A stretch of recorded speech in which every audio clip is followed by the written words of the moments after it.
Bangladesh army একদম স্পষ্ট ভাষায় বলে দিচ্ছে, বাংলাদেশ আর্মি জাস্টিসের পক্ষে, যেটা জাস্টিস হবে সেটার পক্ষে আমরা থাকবো না। যে আমরা আমাদের কাছে কোনো সহযোগিতা চেয়েছি, কোনো ডকুমেন্ট চেয়েছে, কোনো কাউকে হাজির করতে বলেছিল, হাজির করি, এরকম কখনোই বলতে পারবে না।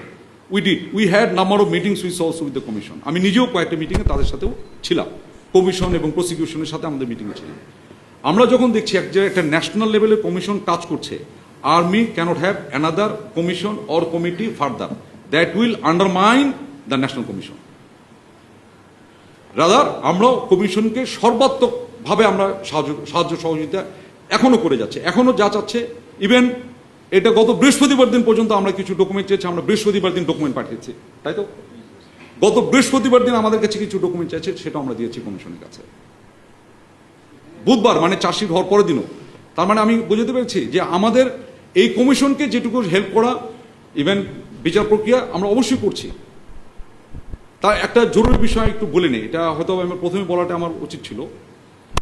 বাংলাদেশ আর্মি একদম স্পষ্ট ভাষায় বলে দিচ্ছে, বাংলাদেশ আর্মি জাস্টিসের পক্ষে, যেটা জাস্টিস হবে সেটার পক্ষে আমরা থাকবো।